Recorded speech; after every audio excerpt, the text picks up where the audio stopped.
Oke, gimana caranya cepet jadi kaya, tapi yang legal, tidak melanggar hukum? Gimana? Jelasnya kalau kalian bisa nonton ini, pasti kalian mempunyai akses ke internet. Dan dengan mempunyai akses ini, apa aja tipe pendapatan yang bisa kita lakukan via internet ini? Yang orang-orang bilang side hustle. Gawean ekstra yang bikin kita cepet kaya. Well, kagak ada. Kaya itu kan terasosiasikan dengan seberapa banyak duit yang kita punya. Dan duit yang kita punya terkorelasikan dengan nilai yang kita berikan ke masyarakat. Jadi semakin banyaknya fungsi kita di masyarakat, semakin banyak juga duit kita. Seperti yang si cowok bibir kering ini pernah ngomong di TEDx Talk-nya dia. Money bukan datang dari passion, tapi value, nilai. Lalu pertanyaannya, apa sih tipe aktivitas yang relevan ke zaman now yang menghasilkan value? So, langsung aja. Mungkin sekarang kalian lagi bingung kenapa harus punya gawean ekstra. Karena ada data yang menyajikan bahwa miliuner di Amerika Serikat itu mempunyai banyak tipe pendapatan. At least 3 sumber pendapatan, guys. Kenapa gue pengen buat video ini? Karena banyak dari kalian minta gue passive income ideas. Tapi gue takut aja memakai kata passive income karena gue berasa konotasinya tuh negatif. Kayak seakan-akan kita kagak usah ngapa-ngapain, kita pasif aja, kita bisa dapat duit. Dan gue pribadi sendiri, gue berasa kagak ada tuh yang namanya passive income, yang benar-benar pasif. Gue berasa setiap bulan, setiap minggu, ada aja waktu sewaktu gue coba check in ke gue punya passive income. Walaupun saat gue tidur pun kadang-kadang gue bisa mendapatkan uang dari aktivitas tersebut. So, gue berasa lebih cocok kalau misalnya kita ngomong itu side hustle. Kenapa gue prefer kata-kata side hustle? Karena gue berasa konotasinya tuh positif. Kayak seakan-akan tuh hustle kan. Kayak itu ada di kontrolnya kita. Kalian masih bisa hustle untuk mendapatkan income yang kalian mau di dunia internet ini. Dimana gue udah ngelakuin side hustle ini selama setahun ke belakang. Dan layaknya Ali Abdal, di setiap side hustle ideas yang gue share di video hari ini, gue pengen kasih tahu juga seberapa susah untuk kalian mulai. Dan seberapa susah juga untuk dapat 1 juta rupiah dari side hustle tersebut. Dan sebelum gue mulai, gue mau melakukan disclaimer dulu. Gue bukan financial advisor. Gue melakukan ini untuk memberikan informasi dengan harapan bisa jadi inspirasi kalian buat kalian yang pengen bangun karir digitalnya kalian. Dan kalau gue notice YouTuber luar negeri ngomongin sesuatu yang kayak side hustle gini, responnya tuh positif. Kayak semua orang tuh terinspirasikan. Tapi ya kalau di sini kayak seakan-akan gue flexing dan kurang bersyukur. Tapi akhirnya gue beranikan diri karena gue yakin mayoritas dari warga kreatif pemikirannya kritis. So kita mulai dari side hustle pertama, YouTube editor. Seperti yang gue udah sering ceritakan di video-video gue sebelumnya, dimana semakin kesini semakin banyak orang-orang yang pengen jadi YouTuber atau kreator. Dan makin banyaknya orang yang pengen jadi YouTuber dan kreator ini, mereka pasti butuh jasa editor kan. Karena kagak semua orang bisa mempunyai keterampilan untuk ngedit video. Seberapa susah untuk mulai ngerti cara ngedit video seperti apa sih? Menurut gue sangat tidak susah karena kalian juga bisa cek di YouTube. Jadi gue bisa bilang kesusahannya hanya 1 dari 5. Tapi yang bikin ini aktivitas susah adalah gimana cara dapat kreator dan YouTubernya. Di konteksnya gue ya gue sendiri. Tapi di konteksnya kalian, mungkin kalian bingung kayak gue harus kemana nih bro. Kalau ngomongin platform pasti banyak platform di luar negeri. Contoh Fiverr dan Upwork. Tapi buat kalian yang masih berasa keterbatasan dalam ngomong bahasa Inggris, mungkin kalian bisa pakai 1 Google Translate, 2 ya pakai YouTuber lokal aja. Dan saat kalian coba DM atau email ke YouTuber tersebut, jangan kalian cuma ngomong, "Hai, ini portfolio gue yang keren, lu butuh kasih gue PO." Nope, jangan kayak gitu. Coba kalian sharing kenapa kalian mau coba kerjasama dengan mereka, dan apa sih yang buat kalian punya karya itu beda dengan editor-editor lainnya. Dan ngomongin jasa editor ini, jangan terlalu kotakin kalian cuma YouTube video stock. Karena banyak banget yang kalian bisa edit. Contoh dari YouTube video, kalian bisa edit ke 9:16 vertical video untuk TikTok atau Instagram Reels. Dan bisa juga dari video kalian jadiin Instagram carousel. Coba pikir secara kritis output di dunia sosmed ini, apa aja yang kalian bisa berikan dan bikin kalian tuh beda dan unik dibandingkan dengan editor-editor lainnya. Seberapa susah untuk dapetin 1 juta dari sini? Menurut gue sangat tidak susah. Gue bisa bilang 2 dari 5. Terutama kalau misalnya kalian bisa dapat koneksi yang tepat.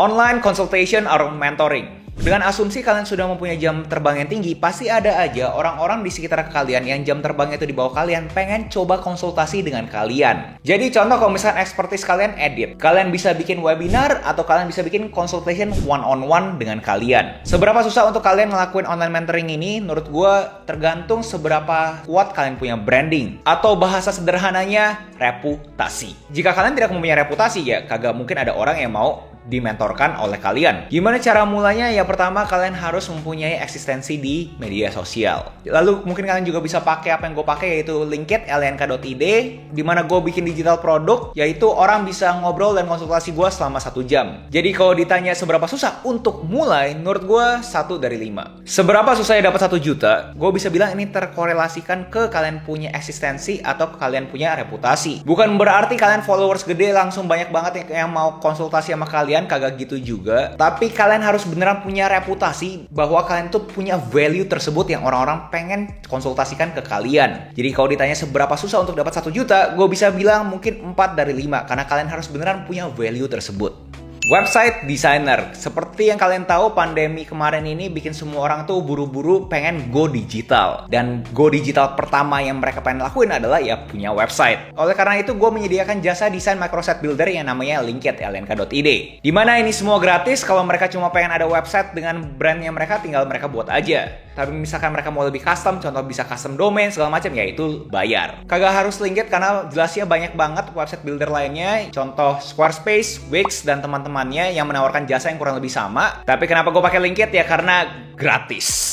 Jadi kalau dibilang seberapa susah, menurut gue itu adalah 1 dari 5. Karena menurut gue informasinya sangat straightforward. Kalau ditanya seberapa susah untuk dapat 1 juta dari aktivitas ini, dari side hustle ini, di sini kalian butuh reputasi juga, kalian butuh outreach juga. Untuk orang tahu kalian tuh bisa bikin website juga dan hasilnya bagus. Bisa dibilang sangat sederhana tapi kagak gampang. So, gue bisa bilang ini 3 dari 5. Social media consultant. Layaknya di poin sebelumnya gue cerita bahwa banyak banget brand yang mau go digital, banyak juga brand pengen mempunyai eksistensi di media sosial. Dan kebanyakan brand yang punya budget tuh biasanya brand-brand yang sudah mature kan. Dan brand-brand yang sudah mature itu biasanya dikelola oleh orang-orang yang lebih tua dibandingin kita. Dan kita, atau lebih tepatnya kalian yang lebih muda, harusnya tahu dong gimana caranya membuat suatu brand bisa aktif di media sosial dengan engagement yang tinggi. Kalian tahu apa yang bikin viral, influencer apa yang cocok dengan brand ABCDFG. Jadi brand tersebut butuh input seseorang untuk melakukan aktivitas-aktivitas campaign ini. Seberapa susah untuk kita mulai social media consultant ini yang orang-orang bisa bilang agency. Dimana menurut gue media sosial itu mungkin banyak orang yang tahu, ngerti gimana cara makainya segala macam, tapi kagak banyak orang yang paham. Jadi kalau misalnya ngomong secara subjektif, menurut gue untuk mulai ini lumayan susah.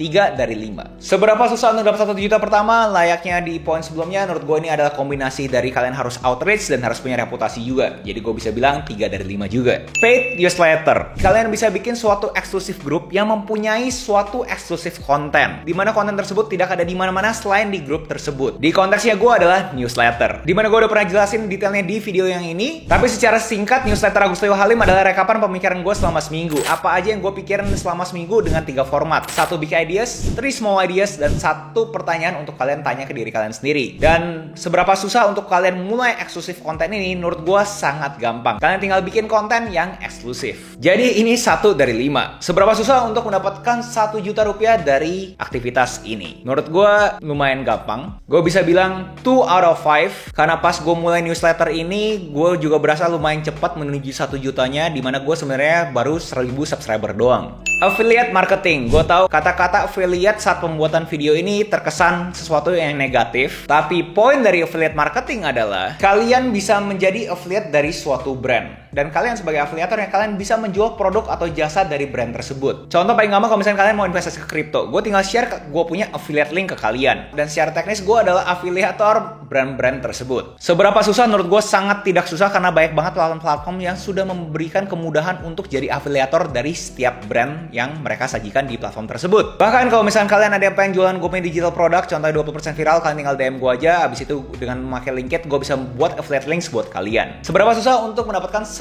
juta pertama dari aktivitas ini? Jadi gue bisa bilang 1 dari 5. Gue rasa untuk viral bukan sesuatu yang susah, terutama untuk media sosial yang formatnya 9:16, vertikal video di bawah 1 menit. Dimana begitu kalian viral, keviralan tersebut akhirnya ngebawa traffic ke kalian punya page. Dan kalau misalnya di page kalian ada link di bio-nya, dan di link bio-nya kalian pakai Linkit contohnya, dan isi dalam Linkit itu adalah affiliate links-nya kalian, orang-orang bisa langsung beli dari kalian punya affiliate links tersebut. Dan di konteks affiliate ini gue bisa ngelebar ke pengalaman gue sebagai live streamer di TikTok, dimana gue share buku-buku yang gue baca, dan jika buku tersebut terjual gue dapat komisi yaitu 10%. Seperti yang kalian bisa lihat di dashboard ini.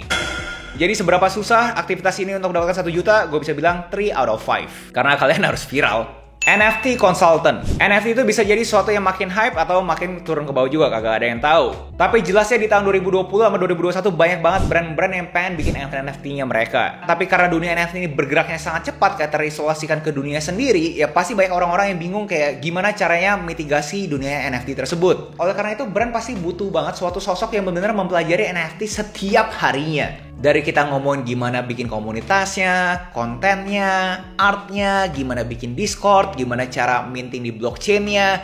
Ini semua hal-hal yang sangat asing untuk kita yang hidup di Web 2.0. Seberapa susah untuk mulai jadi NFT consultant? Menurut gue sangat susah. Karena ini dunia 24 jam selalu hidup. Jadi gue bisa bilang 5 out of 5. Tapi abis itu pertanyaan berikutnya, berapa susah untuk dapat 1 juta? Ya begitu kalian sudah mengerti, begitu kalian sudah memahami NFT ini gimana cara mainnya, ya 1 juta itu duit kecil di NFT. So itu aja video gue hari ini terhadap side hustles ideas. Moga-moga bisa memberikan kalian informasi dan bahkan mungkin bisa jadi inspirasi buat kalian side hustle sendiri. Buat kalian yang pengen nambahin apa aja side hustle yang kalian lakukan di tahun kemarin, bisa juga bantu aja komen di bawah. Dan nextnya kalian pengen gue ngomongin video essay apa, tinggal komen juga di bawah. Apakah kalian beneran pengen gue bikin passive income ideas? Jujur agak takut karena budaya timur itu kayaknya sesuatu yang negatif, ngomongin passive income segala macam. But yeah, jangan lupa like, comment, subscribe, nyalain notifnya, share ke teman kalian, and I'll see you in next video. Salam kreatif.